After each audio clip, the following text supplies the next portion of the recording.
মৃত্যুর প্রথম রাত্রটি কবরের ভেতর কিভাবে অতিবাহিত হয়? আমরা তো আপন বাবা মাকে কবরে ফেলে রেখে চলে যাই।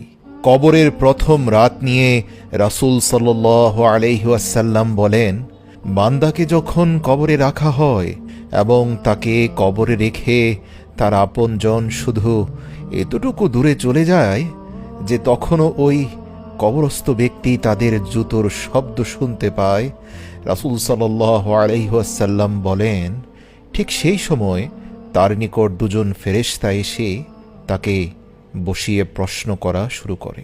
এখানে ফেরেশতারা যখন সর্বপ্রথম মৃত ব্যক্তিকে শোয়া থেকে বসিয়ে দেয়, সাথে সাথে তার কাছে মনে হয় সূর্য ডুবে যাচ্ছে।